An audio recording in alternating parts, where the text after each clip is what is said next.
political party will take this as an opportunity to build their own narrative. Now, if we have to go by that logic, Abhishek Jagini, then we will just have to abandon any interaction between people of different faiths and communities. I mean, I don't believe in the term love jihad, but your party does.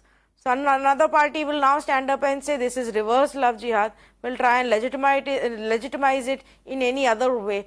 The point of the matter is that can two people of different faith not even talk, stand on the road, talk to each other, get on a two-wheeler, move from one location to the other without them being identified basis what they're wearing and then being beaten?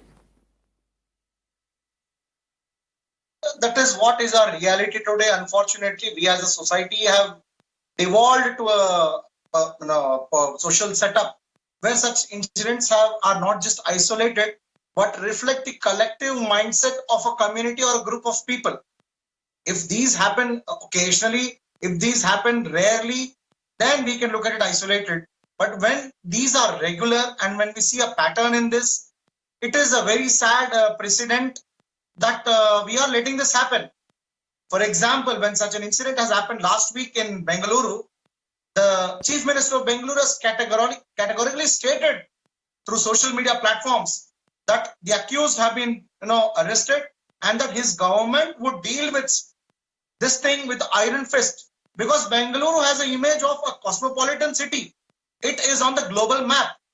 When we here in Hyderabad want to bring in international arbitration center, when we want to bring in international corporations, this image is going to tarnish the image of Hyderabad globally, the brand Hyderabad globally.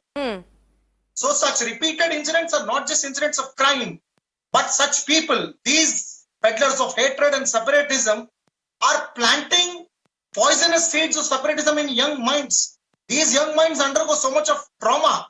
As a batchmate, as a college friend, or as a school friend, they have all right to go around with people for be it academic purposes or for their general, time pass or whatever. But this has crossed the level of moral policing, where they are taking law into their hand and physical assault. And the people just standing around and not trying to stop shows that the mindset of the entire locality, the geographic strata itself is wrong.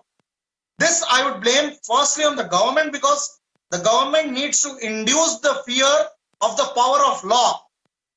That law and order is our priority. So we will not just...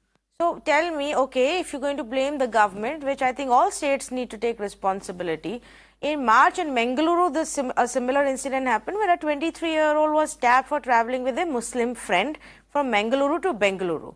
In September, there was another incident in Bantwal where students were actually attacked, a group of students with different faiths, from different faiths, for actually visiting a temple. In September, again in Karnataka, 3 people were attacked while they were eating food. And 1 man, 2 women, different communities, that became a problem. So, you telling me that one single incident where Mr. Chief Minister put out something on social media is not really going to solve the problem, Abhishek. There is a larger issue even in Karnataka, as it is in Telangana, as it will be in Uttar Pradesh, or perhaps even in Maharashtra tomorrow.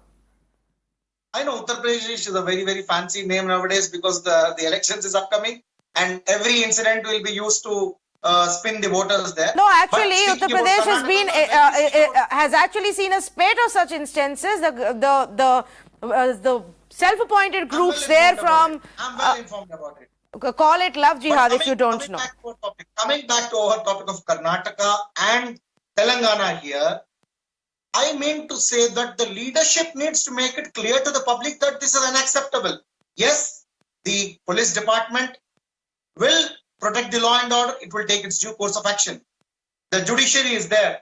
But to bring it to justice takes a certain amount of time. As a political influencer, as somebody in a responsible position, those holding high offices of the government, they need to give a call for such incidents not to happen. So I'm not claiming any sanctimoniousness that it didn't happen in our state, but how we respond to it shows the difference in the leadership.